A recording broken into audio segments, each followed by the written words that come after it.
From beef to steel, every direction you turn, there's a shortage or a skyrocketing cost in supply chains. Unless they've been in the profession for several decades, it's a situation many people in procurement have never faced in their careers. So, how do we navigate the current situation?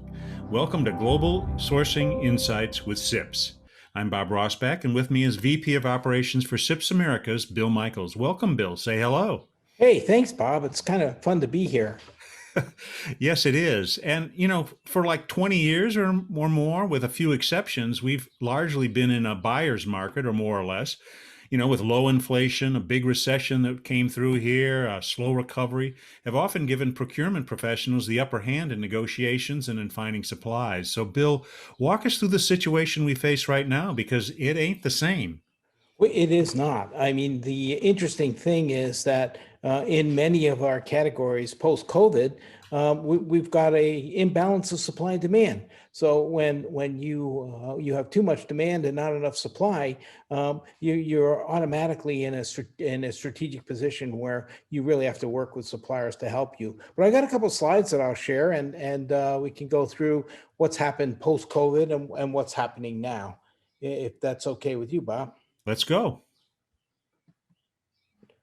Okay, so we're going to talk a little bit about surviving the shortages, and we'll talk a little bit about why are we seeing some of these shortages and what do they mean. So um, the first thing is what happened pre-COVID. Where were we when we started this whole thing? And really, where we were was in a recovering economy with a little bit of modest growth. Uh, we should have learned some lessons from the natural disasters we saw, which was earthquakes in Japan and floods in Thailand, where we lost the chip manufacturing, we lost glass for cell phones, we lost pigment for painting cars. Uh, and that started to make companies start to think about how to change their supply chain.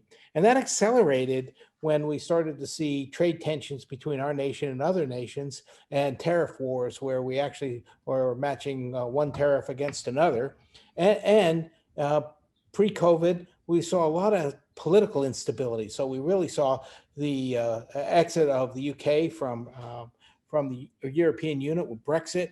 We saw tensions in the US and tensions with Europe and tensions with Canada. So those tensions and those trade wars started to get companies to start thinking about where should we be, especially with the cost going up in China based on the tariffs. So what we actually see now is that some companies are exiting immediately, as soon as they can, anywhere they can, anything they can to get away from the tariffs. And then some companies were starting to look at how can we redesign our supply chains. So, post-COVID, we're starting to see price pressures. This is from the Wall Street Journal this week. These are companies that have announced some of the price increases they're seeing. And we've seen price increases as much as can be 20 to 300%. So we'll talk about those in a minute and what to do. What's happening and why are we seeing some of this? Well, the Federal Reserve has a stimulus program, and that's really caused consumers to go out and buy things. They're buying all kinds of things. They're buying houses, they're buying cars, they're buying everything with the stimulus money. And what's happened is there's a lack of production capacity. We have a labor shortage where people are not returning to work. They're choosing to stay home. They're balancing off childcare and their work, and they prefer now, after being home for a year, to actually stay home and remain remote. The workforce is also reconfiguring. So we're starting to see the reconfiguration of the workforce, and we're starting to see a lack of talent. So there's a big talent manager. So the result is price increases, shortages, companies don't have enough. In fact, there was an article in the Wall Street Journal yesterday where Polaris is building whatever it can from the materials it has. It's not following a production schedule.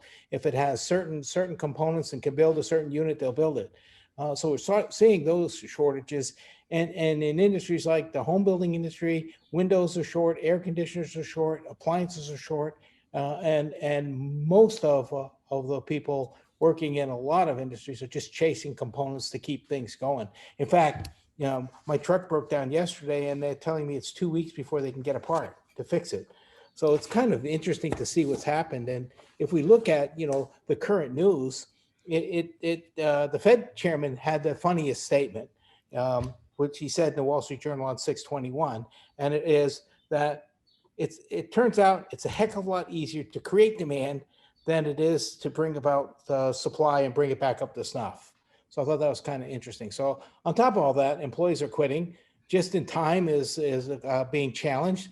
Products are being redesigned because if you can't get the chips, sometimes you defeature. I think manufacturing is going to change. We're going to see a lot of things happen that are different.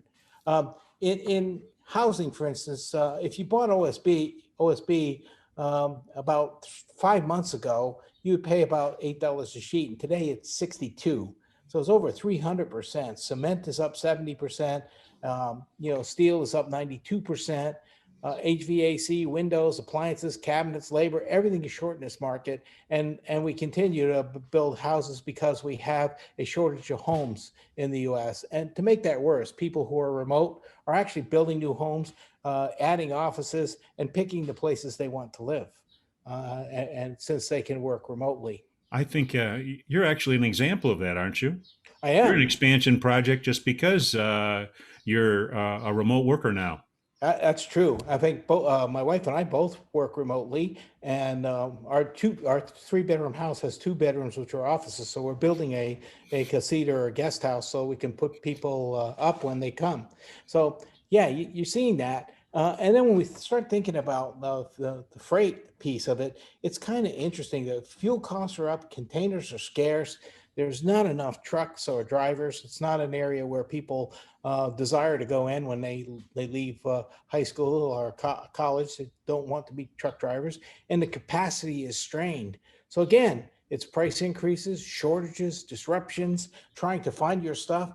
I know that what used to come in overnight is coming in now 3, 4, 5 days later than it used to. So we're starting to see these impacts across the industry as well. Yes, and I can tell you in my own experience, we've had appliance repairs, and the appliance repair guy comes in and he just rolls his eyes, Yeah, yeah.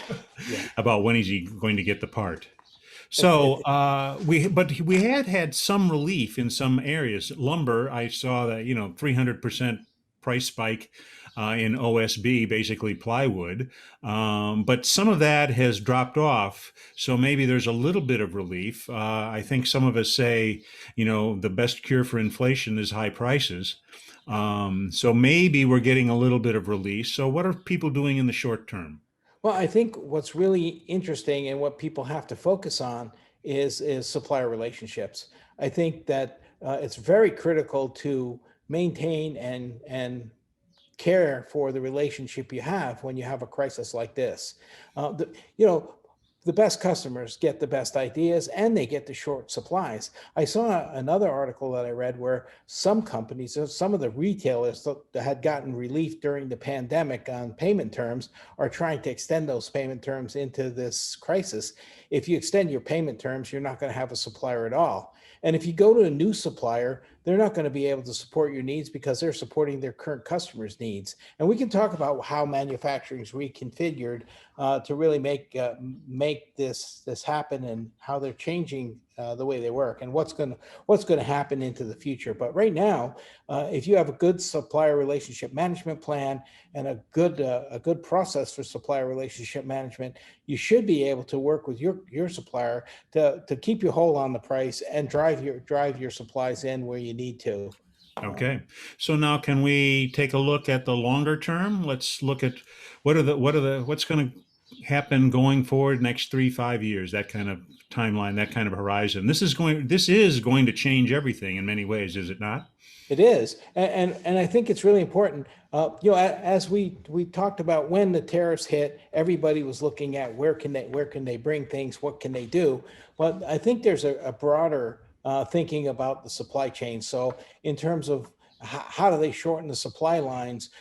How can they, one of the things that's really interesting is a lot of companies have realized during the pandemic that it isn't really wise business decisions to chase low cost labor across the globe and then ship to everywhere in the world from a low cost labor point from a risk standpoint.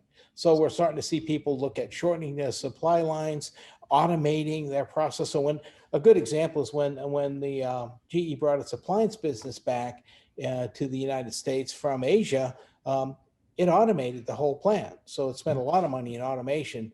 So you're not going to see a bunch of people putting bolts and nuts and screws together.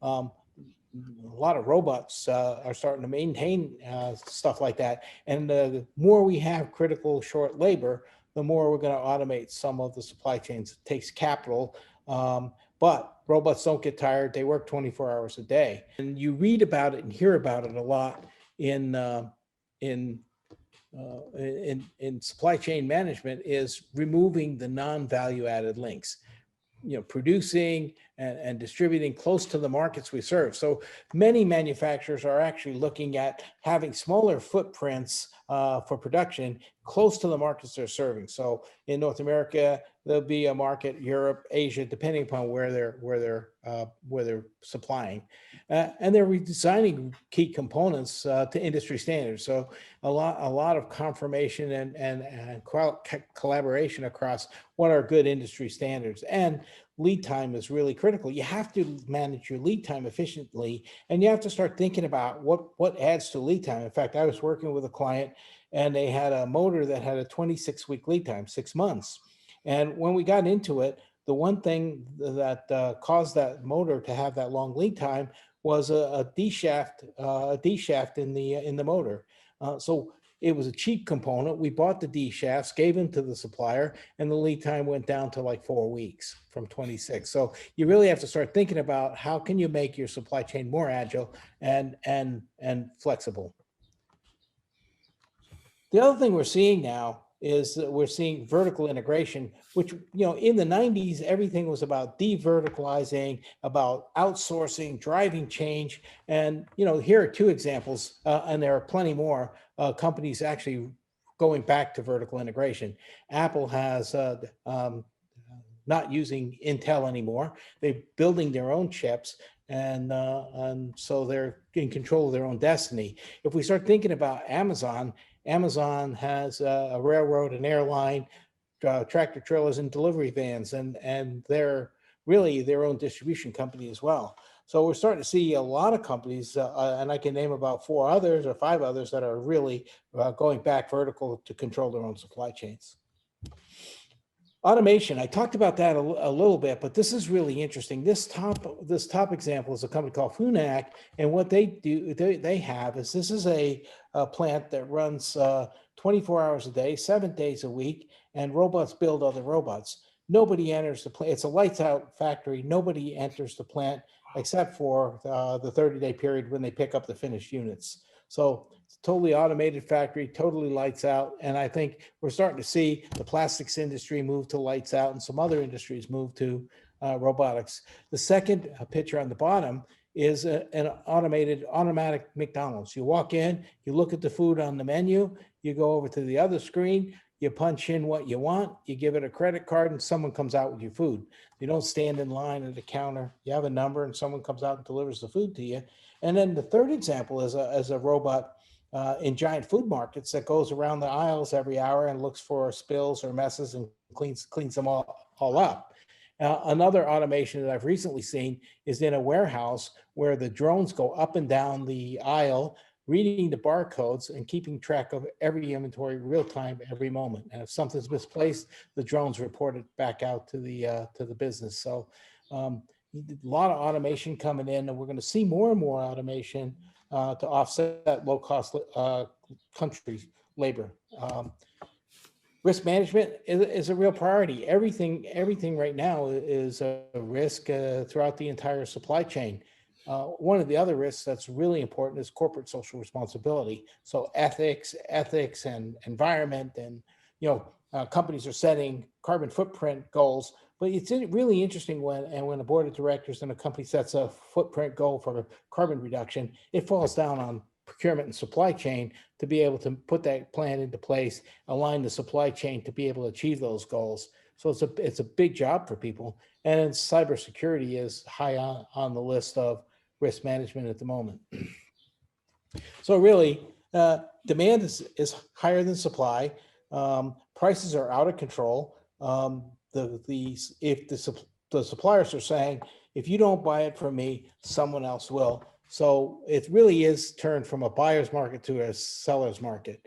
I don't think companies were very well prepared to come back from COVID. One of the best examples of that would be the food industry, because we shut down bars, restaurants, hotels, cruise ships, company cafeterias, all in one day. And the whole food industry just stopped. And farmers started plowing the food back into the fields, and spilling the milk out, and taking their animals to slaughter. And it takes a crop year to bring that stuff back together. So we weren't really prepared to come back. And as we come back, we're coming back with a little bit of social distancing, a little bit of change. There's really even trying a decision point whether to come back to an office, not come back to an office, come back 2 days, 3 days, or whatever it is. Labor is a critical resource right now in almost every industry. Talent is really short. So we're not really seeing the kind of replenishment of labor, and that's causing a lot of shortages. We're not getting the materials out the door that we need to get out the door. We have poor preparation, no labor, and companies are trying to respond to this and trying to fix it. The learning's been strong from the pandemic. Some things are not going to go away. They're going to be here forever, and we have to really kind of accommodate that. My advice to people are make sure you have strong supplier relationships, particularly with your strategic supplier. I don't think you have very many leveraged suppliers in this period of time where you're in a seller's market. You really have all strategic suppliers. So the better the relationships you have, the better opportunities you have to negotiate and help yourself. In many ways, some of what you said is just going back to the fundamentals: supplier relationships, map your supply chains, look for the risk, be very strategic about identifying where your strategic sources are, so you are protecting your most critical supplies. A lot of this stuff is things that people should have been doing long before the COVID crisis hit, and now it's really coming home to roost. It certainly is. And I think, now you have to understand, how can I make my supply chain agile, flexible? How can I take out, non-value added links? Some companies are returning into vertical integration and getting away from outsourcing because the outsources caused them to be out of control in this period of time. And maybe it's not wise to be able to chase low cost labor wherever it is. I mean, if you really think about low cost labor and you think about China, China's developing a middle class. Their costs are rising. They're not going to be a low cost country forever. It's probably going to last another 5, maybe 10 years if it does. But with the tariffs and the things that we've seen, it's not as advantageous to use China anymore. And the next big region would be Africa, but there's no infrastructure to bring in things and out. So I think building smaller facilities and smaller footprints, and I think building them close to the markets that you serve gives you duplication, but it also gives you an ability to flex and control demand and supply, and if something happens in one area of the world, you can actually ship to it. Building components that are common. Mapping the supply chain is a really critical thing. I mean, if we look at integrated chips, integrated circuits right now, I heard that one of the automotive manufacturers are shipping their cars with only half of the circuits in, and that the dealer will install the other half as they're in service again. That's pretty difficult to deal with, and I think you'll see some defeaturing there as well. So Yep. it's and having companies build only what they can, not what they plan, is pretty. It's going to limit the amount of things that you can buy when you're going out into the marketplace as well. So big changes. The days of saying I'm going to pay 120 days are gone. I think the other thing that procurement professionals have to do is set a realistic expectation with their management.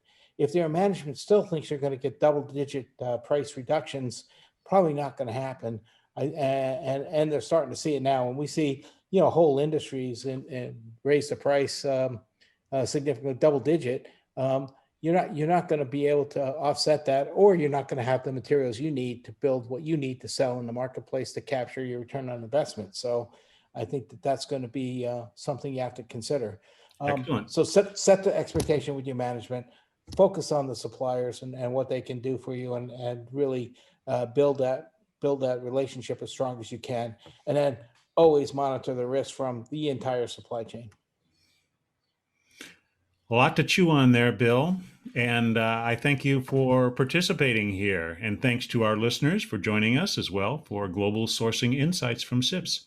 I'm Bob Rosbeck. Have a good day. Bye-bye, Bob.